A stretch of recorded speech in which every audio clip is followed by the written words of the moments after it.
Welcome to easy learn physics. मैंने class 10th के लिए आपको चैप्टर नंबर 12 इलेक्ट्रिसिटी की कुछ बातें मैंने आपको बताई थी, जिसमें मैंने आपको मेन जो बताया था इस चैप्टर का जो मेन पार्ट है वो आपका रेजिस्टेंस है, जिसमें मैंने आपको इलेक्ट्रिक करंट, इलेक्ट्रिक सर्किट के बारे में, पोटेंशियल डिफरेंस के बारे में, और मैंने आपको रेजिस्टेंस के बारे में, रेजिस्टेंस कॉम्बिनेशंस के बारे में, जैसे मैंने आपको सीरीज पैरेलल बताया हुआ था। और उसके बाद अब टॉपिक है हमारा heating effect of current. Heating effect of current में हमें सबसे पहले ये जानने की जरूरत है कि कोई भी कंडक्टिंग वायर हो, लाइक जिसका रेजिस्टेंस वैल्यू बहुत कम होती है, लाइक हमारा कॉपर वायर हो सकता है, हमारा एल्यूमिनियम वायर हो सकता है, सिल्वर वायर हो सकता है, कोई भी वायर होगा, उसके अंदर जब हम करंट फ्लो कराते हैं तो करंट का एक पार्ट हीट में चेंज हो जाता है। तो वो जो करंट का पार्ट हीट में चेंज होता है उसका लॉजिक क्या है, इसका वजह क्या है, किस वजह से करंट का पार्ट नॉर्मल कंडक्टिंग वायर में हीट के अंदर चेंज हो जाता है। और हीट, जैसा कि मैंने लास्ट टॉपिक में बताया हुआ था, इस तरह की एनर्जी है जो कि एटमॉस्फेयर में अपने आप डिसिपेट हो जाती है। तो यहाँ हम इस टॉपिक में पढ़ने वाले हैं कि लाइक अगर हम कोई भी अपना वायर या कोई भी हम इक्विपमेंट जिसमें रेजिस्टेंस नहीं है, तो करंट का कितना पार्ट और क्यों और कैसे हीट के अंदर कंज्यूम होता है, हीट में खर्च होता है। सपोज दैट हम आपके सामने एक सर्किट डायग्राम बनाते हैं जिसमें हम रेजिस्टेंस नहीं लेंगे, यानी कि हम लोड रेजिस्टेंस नहीं लेंगे। हम सपोज कोई इंडक्टर या कॉइल, इंडक्टर या कॉइल का मतलब है कि हम यहाँ पर कोई फैन यूज कर रहे हैं। ये हमने वोल्टेज सोर्स बना दिया, यानी कि सेल हमने ड्रॉ किया है, और यहाँ पे हमने एक इंडक्टर बनाया है। इंडक्टर यानी कि कॉइल बनाया हुआ है, लाइक जो कि हमारे फैन में, कूलर में जो कॉइल होती है, ये कॉइल हमने बना दिया आपके सामने। ये आपका वोल्टेज सोर्स है, यानी कि V है, ये आपकी की है, और ये आपका इंडक्टर है, यानी कि फैन है। सबसे पहले स्टोरी की स्टार्ट कहां से होती है? सबसे पहले स्टोरी स्टार्ट होती है वोल्टेज V से, यानी कि सेल से। सेल के अंदर एक केमिकल रिएक्शन होती है, केमिकल रिएक्शन के थ्रू एक वोल्टेज प्रोड्यूस होता है, और वो वोल्टेज इस वोल्टेज की वजह से सर्किट के अंदर एक करंट प्रोड्यूस होता है, जिसकी direction positive to negative direction में होती है। इस तरह से सर्किट के अंदर करंट का फ्लो हो रहा है, और इस वोल्टेज के थ्रू, यानी कि जब किसी सर्किट के अंदर कोई वोल्टेज चल रहा है तो उसमें एक करंट का लॉस होता है। तो इस करंट के लॉस के बारे में हम जानते हैं। Suppose that if the voltage of voltage source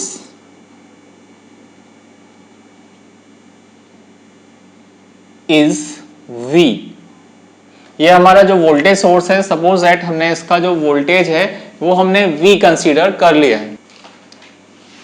then work done by moving charge, जो हमारा चार्ज है वो क्या है? Q, moving charge Q in time t, in time t।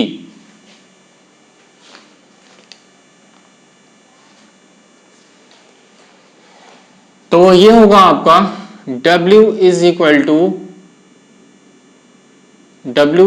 To V into Q। जैसा कि हम लोग जानते हैं कि W इज इक्वल टू क्या होता है हमारा? F into D, force into displacement होता है। तो यहां पर जो वोल्टेज है एक फोर्स की तरह से काम कर रहा है, और जो डिस्प्लेसमेंट हो रहा है वो डिस्प्लेसमेंट किसका हो रहा है? मूविंग पार्टिकल्स का हो रहा है, यानी कि हम Q को उसकी जगह रिप्लेस करते हैं। अगर हम बात करते हैं T टाइम के बारे में बात करते हैं, अगर हम इसको T से डिवाइड कर दें, यानी कि W upon T V into Q upon T। W upon T को हम लिख सकते हैं power work done in a particular time V into Q upon T, यानी कि rate of charge flow. Rate of charge flow कहलाता है हमारा करंट कहलाता है, यानी कि हम इसको लिख सकते हैं P is equal to V into I, और जो P टर्म है, ये P टर्म क्या कहलाता है आपका? पावर कहलाता है। P टर्म क्या कहलाता है? पावर कहलाता है, और इसका जो यूनिट होता है, यूनिट इसका वॉट होता है। लाइक आप कोई भी इलेक्ट्रिकल बल्ब या कोई इक्विपमेंट देखते हैं जहां उसके आगे वॉट लगा होता है, लाइक कोई बल्ब है जिसपे 100 वॉट लिखा हुआ है, 60 वॉट लिखा हुआ है, तो ये वॉट आपको क्या बता रहा है, उसकी पावर बता रहा है कि उसका कितना पावर कंजप्शन करेगा, वो कितना पावर कंज्यूम करेगा। ठीक है, अब आगे देखिए, the energy supply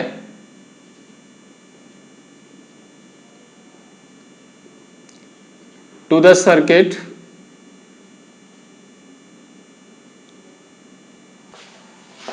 by the source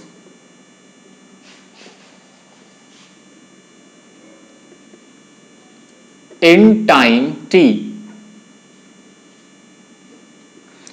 तो ये हो जाएगा हमारा P इंटू टी, हम T का मल्टीप्लिकेशन दोनों साइड कर देंगे और ये होगा हमारा VIT। तो एनर्जी जो सप्लाई कर रहा है सर्किट में वो किस में कंज्यूम हो जाएगा, एक टाइम के अंदर वो हीट में कंज्यूम हो जाएगा। तो हम P इंटू टी की जगह लिख सकते हैं टर्म हीट लिख सकते हैं, ये हो जाएगा आपका VIT, यानी कि H स्टैंड फॉर हीट, यानी कि उस सर्किट के अंदर कितना हीट प्रोड्यूस होगा। और हम इसको इस तरह से भी लिख सकते हैं H इज इक्वल टू, चलिए आगे देखते हैं, वी नो दैट, जो हमारा बेसिक लॉ था इलेक्ट्रॉनिक्स का from ohm's law, ohm's law होता है आपका V is equal to I R. तो आप क्या करेंगे, इस V की जगह पर आप इसकी वैल्यू लगाएंगे तो finally H is equal to आ जाएगा आपका I स्क्वायर आर टी, यानी कि किसी भी सर्किट के अंदर जो पावर कंजप्शन होगा वो किसके ऊपर डिपेंड करेगा, H डिपेंड करेगा I करंट के ऊपर, R रेजिस्टेंस के ऊपर और टाइम के ऊपर। लाइक कोई फैन चल रहा है तो वो फैन कितनी देर तक चलाएं तो वो कितना हीट प्रोड्यूस करेगा, ये हम इस फॉर्मूला के थ्रू हम इसको पता कर सकते हैं। और इसको हम बोल सकते हैं, it is also known as joule law. ये जूल लॉ के नाम से भी जाना जाता है, किसी भी सर्किट के अंदर पावर कंजप्शन कितना होगा। लाइक अगर हम इस पूरे टॉपिक का मतलब ये है कि लाइक अगर हम किसी फैन को ऑन करते हैं, फैन के अंदर रेजिस्टेंस नहीं है, हमने इस चैप्टर में पढ़ा हुआ है रेजिस्टेंस एक हीटिंग एलिमेंट है जो कि करंट की वैल्यू का मैक्सिमम पार्ट हीट में खर्च कर देता है। इस टॉपिक में हमने यहाँ पे जाना हुआ है कि हमारे पास कोई भी कंडक्टिंग वायर होता है, हम पढ़ चुके हैं कि उसके अंदर कोई ना कोई रेजिस्टेंस वैल्यू जरूर होती है, यानी कि करंट का एक पार्ट हीट में जरूर खर्च होगा। लाइक हमारे पास कोई फैन है या कोई भी दूसरा इक्विपमेंट है, यानी कि जिसका काम हीटिंग नहीं है, तो उस सर्किट के अंदर या किसी भी नॉर्मल वायर के अंदर कितनी हीट प्रोड्यूस होगी, ये हमने इस टॉपिक के अंदर जाना हुआ है। अगले टॉपिक के अंदर मैं आपको इस जो चैप्टर का जो मेन बोर्ड एग्जाम में आने वाले जो न्यूमेरिकल्स हैं वो जो कि डायग्राम बेस्ड होते हैं, और मैं आपको यहाँ पे दो एग्जांपल्स बताने वाला हूँ, वो दोनों एग्जांपल्स आपके लिए सफिशिएंट होंगे जिससे कि आप इस पूरे चैप्टर का आप जो है निचोड़ आपके पास होगा, जिससे कि आप अपने किसी भी टॉपिक को आराम से समझ सकते हैं और पूरा का पूरा जो अभी आपने इस चैप्टर में पढ़ा हुआ है वो सब आपका एक बार में बहुत थोड़ी सी देर के अंदर इसको रिवाइज कर सकते हैं आप। अब यहाँ पर हमारे सामने न्यूमेरिकल्स हैं जिसमें हमारे पास एक सीरीज में है और एक पैरेलल में है। तो हम पहला एग्जांपल लेते हैं सीरीज के लिए, और हमारे पास एक सर्किट डायग्राम है। उस डायग्राम में हमारे पास एक सेल है जिसका वोल्टेज 125 वोल्ट दिया गया है और 3 रेजिस्टेंस हैं जो कि सीरीज में कनेक्टेड है। ये पहला रेजिस्टेंस, ये दूसरा रेजिस्टेंस और ये तीसरा रेजिस्टेंस। ये 3 रेजिस्टेंस हैं जो आपके पास सीरीज में कनेक्टेड है। और आपको मालूम होगा लास्ट वीडियो में आपको इनके फॉर्मूला के बारे में बताया हुआ था सीरीज और पैरेलल के लिए। ये रेजिस्टेंस हमारा R1 है जिसकी वैल्यू 20 ओम है, ये हमारा 30 ओम है, ये हमारा 50 ओम है। ये एग्जाम्पल में है आपके, ये 3 आपके पास रेजिस्टेंस है और जो कि सीरीज के अंदर कनेक्टेड है, जैसा कि आपको डायग्राम से दिख रहा होगा। इस केस के अंदर आप जब देखेंगे चूंकि ये रेजिस्टेंस सीरीज में है तो इसके अंदर जो करंट की वैल्यू होगी वो क्या होगी, सेम होगी, तीनों में सेम करंट चल रहा है। अब इस डायग्राम के क्वेश्चन से कौन से मैक्सिमम पॉइंट्स हैं जो आपसे पूछे जा सकते हैं। तो सबसे पहला ध्यान रखना है आपको, आपसे जो पूछा जाएगा टोटल रेजिस्टेंस नहीं भी पूछा जाएगा तो आपको निकालना पड़ेगा, क्योंकि बिना इसके कोई काम नहीं बनने वाला। तो टोटल रेजिस्टेंस निकालना है आपको, उसके लिए पहचानना पड़ेगा ये सीरीज में या पैरेलल में है। ये तो एक सिंपल डायग्राम है, कुछ डायग्राम आपके पास कॉम्प्लिकेटेड भी आ सकते हैं। फिर आपको टोटल करंट निकालना होगा और इंडिविजुअल करंट निकालना होगा आपको। इंडिविजुअल करंट का मतलब क्या है, अलग अलग सर्किट में कितना करंट होगा, यानी कि ये कितना कंज्यूम कर रहा है, ये कितना कर रहा है, ये कितना कंज्यूम कर रहा है। तीसरे केस में आपको टोटल वोल्टेज बताना है और साथ में इंडिविजुअल वोल्टेज भी बताना है।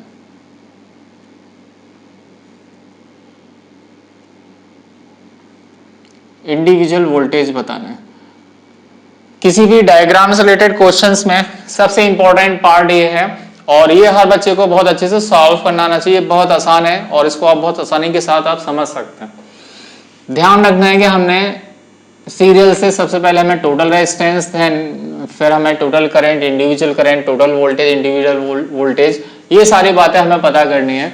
यहाँ पर हमने ये डायरेक्शन गलत बना दिया है, ये हम पॉजिटिव टू नेगेटिव बनाएंगे डायरेक्शन, ठीक है।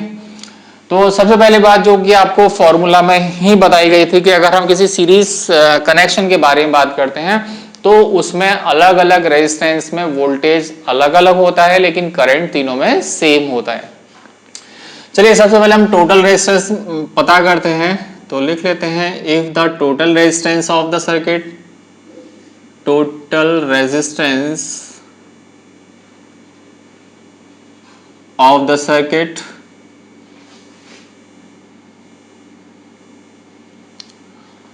इज आर, मान लिया है हमने सिंपली। तो R इज इक्वल टू, तीन रेजिस्टेंस है R1 plus R2 plus R3।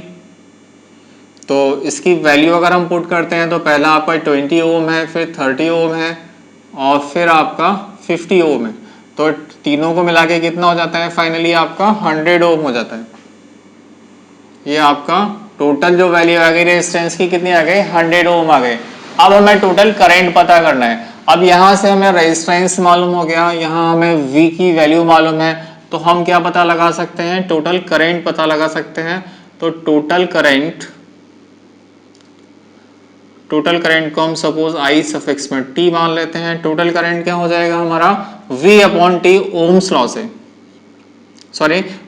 से, V अपॉन R हो जाएगा। I is equal to V upon R हो जाएगा। तो वोल्टेज हमारे पास है 125 वोल्ट जो कि यहाँ गिवन है, और ये हमारा निकला है 100, तो ये हो जाएगा हमारा 1.25। क्योंकि हम करंट निकाल रहे हैं, करंट का यूनिट क्या होता है, एम्पियर होता है, यानी कि इसके अंदर जो टोटल करंट की वैल्यू होगी वो क्या होगी, 1.25 एम्पियर होगी। क्योंकि ये सीरीज कनेक्शन है तो तीनों रेजिस्टेंस में जो वैल्यू होगी करंट की वो सेम रहेगी। यानी कि अगर टोटल करंट 1.25 है तो सभी में जो करंट जाएगा वो 1.25 एम्पियर जाएगा। यानी कि हम इसको इस तरह से लिख सकते हैं, IT is equal to I1 plus I2 plus I3। I1 I2 I3 different is equal to, ये तीनों I1 I2 I3 तीनों के अंदर करंट है जिसकी वैल्यू टोटल करंट की इक्वल होगी, यानी कि 1.25 एम्पियर होगी। आपने देखा पहले आपने टोटल वैल्यू निकाली, फिर आपने टोटल करंट निकाला जो कि 1.25 एम्पियर आया, और इंडिविजुअल करंट कितना आ गया, वो भी सेम रहता है सीरीज के केस में। अब हम पॉइंट नंबर 3 पे चलते हैं, टोटल वोल्टेज। तो हमें टोटल वोल्टेज दिया जा रहा है, टोटल वोल्टेज कितना है हमारे पास, 125 वोल्ट है। तो टोटल वोल्टेज तो हमें डायग्राम से ही मिल रहा है, 125 वोल्ट है। लेकिन हम इंडिविजुअल सीरीज के केस में तीनों के अंदर जो वोल्टेज कंजप्शन होगा वो अलग अलग होगा। तो हमारे पास टोटल वोल्टेज ये है, ठीक है। अब हमारे पास जो मालूम हो गया है हमें हमें टोटल करंट की वैल्यू हमें मालूम हो गई, जो कि हमने देखा हमारे इंडिविजुअल करंट के इक्वल थी। अगर हम फर्स्ट रेजिस्टेंस के बारे में बात करें, यानी कि अगर हम V1 के केस में बात करें कि फर्स्ट रेजिस्टेंस में क्या वोल्टेज होगा, तो उस केस में V इज इक्वल टू क्या होता है हमारा I तो चूंकि हम 1 2 3 ना करके I R1 मान लें, क्योंकि ये इक्वल है तो हमने इसको I R1 लिखा हुआ है। तो I की वैल्यू कितनी है आपकी 1.25 और R1 कितना है आपके पास में, ये हमारा 20, तो 1.25 इंटू 20 यानी कि ये हो जाएगा आपका 25 वोल्टेज है, तो ये हो गया हमारा वोल्ट। क्लियर। अब हम बात करेंगे सेकंड वोल्टेज के बारे में, दैट इज IR2। तो करंट की वैल्यू सेम रहेगी 1.25 इंटू सेकेंड रेजिस्टेंस है आपका 30, तो ये हो जाएगा 3 5 15 3 2 6 और ये 7 और 3 1 3 और डेसिमल यहां जाएगा 37.50 वोल्ट। अब हम बात करते हैं थर्ड रेजिस्टेंस में जो वोल्टेज होगा वो कितना होगा, यानी कि IR3। करंट की वैल्यू है 1.25 इंटू 50, 5 से मल्टीप्लाई करना है इसका, तो 5 5 25, 5 2 10 और 1 11 और 5 1 5 और 1 6, तो ये हो गया आपका, सॉरी ये मल्टीप्लिकेशन गलत हुआ है, 5 5 25 और 5 2 10 और 2 12 और 5 1 5 और 1 6, तो ये 62.50। क्लियर। वोल्ट, हमारे पास ये तीनों के अलग अलग वोल्टेज मालूम हो गए और इन तीनों का अलग अलग वोल्टेज आपस में ऐड होकर, क्योंकि करंट और वोल्टेज एडिटिव क्वांटिटी है, इनको आराम से ऐड किया जा सकता है। तो यानी कि टोटल वोल्टेज हमारा कितना है 125, यानी कि इन तीनों को प्लस करें तो हमारा वोल्टेज 125 आना चाहिए। तो हम देख लेते हैं इसको, 25 प्लस 37.50 प्लस 62.50, देखिए 0.5 और 0.5 मिलके 1 हो जाएगा, 1 ये कितना हो जाएगा 38 और 2 38 और 2 40 और 60 100, यानी कि 125, यानी कि वोल्टेज हो रहा है वो आपका टोटल 125 हो रहा है। तो इस तरह से आपने यहाँ पे टोटल वोल्टेज और इंडिविजुअल वोल्टेज आप पता कर सकते हैं। ये सीरीज के केस में है। अगर हम सेम यही क्वेश्चन अगर हम पैरेलल के केस में लेकर जाते हैं, तो सपोज दैट डायग्राम के अंदर बस थोड़ा सा चेंज आ जाएगा।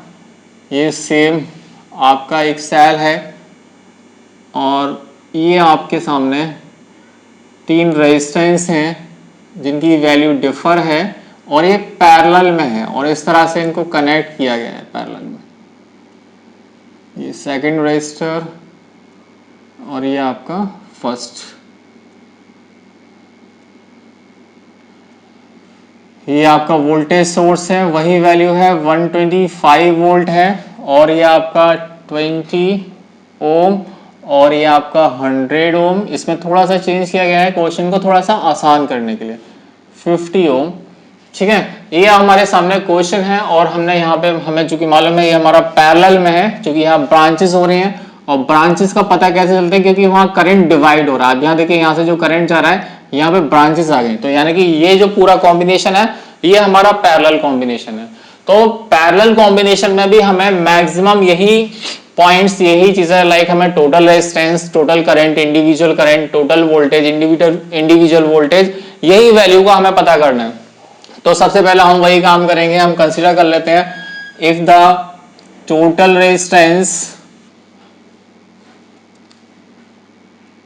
रेजिस्टेंस ऑफ सर्किट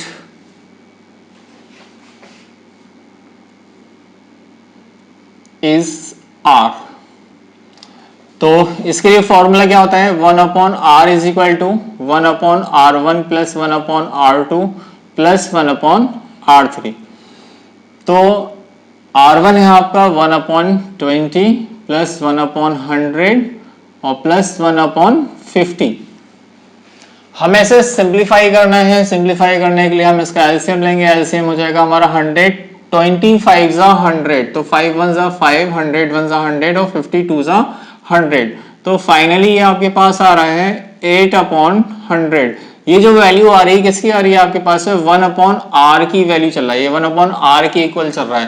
तो r इज इक्वल टू क्या हो जाएगा, आप इसका रेसिप्रोकल करेंगे तो ये हो जाएगा 100/8, यानी कि आप देखेंगे 100 को अगर 4 से हम डिवाइड करते हैं 25 आता है, 25 का हाफ हो जाता है 12.5। चूंकि ये रेजिस्टेंस है तो इसकी वैल्यू किस में होगी, ओम में होगी, यानी कि टोटल रेजिस्टेंस इस सर्किट का कितना है 12.5 है और टोटल वोल्टेज कितना है 125 है।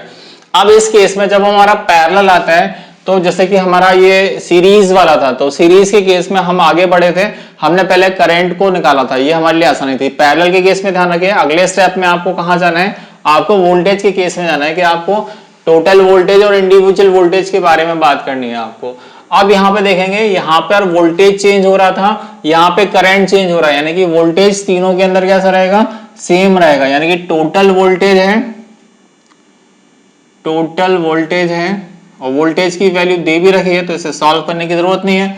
टोटल वोल्टेज है आपका 125 वोल्ट और ये तीनों के अंदर सेम होगा, यानी कि टोटल वोल्टेज अगर हम V मान लेते हैं is equal to V1 is equal to V2 is equal to V3 is equal to 125 volt, क्योंकि तो इसके अंदर टोटल सर्किट के अंदर टोटल वोल्टेज कितना है 125 वोल्ट है, और चूंकि ये पैरेलल है, पैरेलल के केस में तीनों इक्वल रहेंगे, यानी कि टोटल वोल्टेज इंडिविजुअल वोल्टेज के इक्वल रहेगा जो कि 125 वोल्ट है।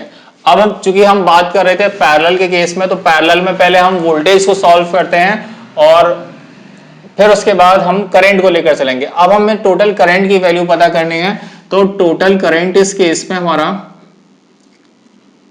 टोटल करंट सपोज IT है, तो I इज इक्वल टू क्या होता है हमारा V/R होता है, I is equal to V/R होता है, और हमारे पास जो टोटल वोल्टेज है वो कितना है 125 है, V की जगह हमने 125 पुट कर दिया, R हमारे पास आया है टोटल रेजिस्टेंस हमारे पास में 100 आया, सॉरी टोटल रेजिस्टेंस हमारे पास 12.5 वोल्ट है। तो जब हम इसको डिवाइड करेंगे तो फाइनली हमारे पास जो करंट आएगा वो कितना आ जाएगा 10 एम्पियर का करंट आ जाएगा हमारे पास में, यानी कि टोटल करंट इस सर्किट के अंदर जो यूज हो रहा है वो कितना हो रहा है 10 एम्पियर का हो रहा है। लेकिन अब हमें क्या बताना है, इंडिविजुअल करंट के बारे में बताना है। तो इंडिविजुअल करंट के बारे में हम बात करेंगे, लाइक हम पहले सर्किट के अंदर जो करंट है वो I1 अगर हम मान लें तो ये हो जाएगा हमारा V/R1।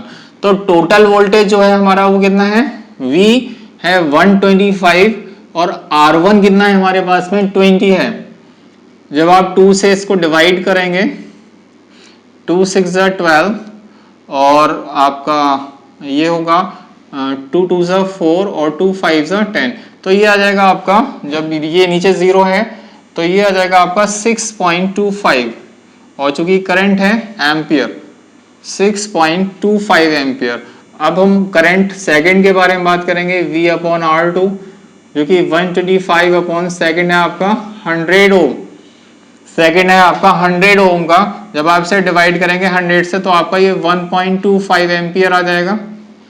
अब हम बात कर रहे हैं तीसरे के बारे में, यानी कि V/R3 यानी कि 125 अपॉन 50, थर्ड रेजिस्टेंस है आपका 50 ओम का, तो ये हो जाएगा आपका, जब डिवाइड करेंगे इसका जस्ट डबल वैल्यू, चूंकि ये 100 से डिवाइड कर रहे थे या उसकी हाफ वैल्यू से डिवाइड कर रहे हैं तो ये वैल्यू डबल हो जाएगी, तो ये हो जाएगा आपका 2.50 एम्पियर।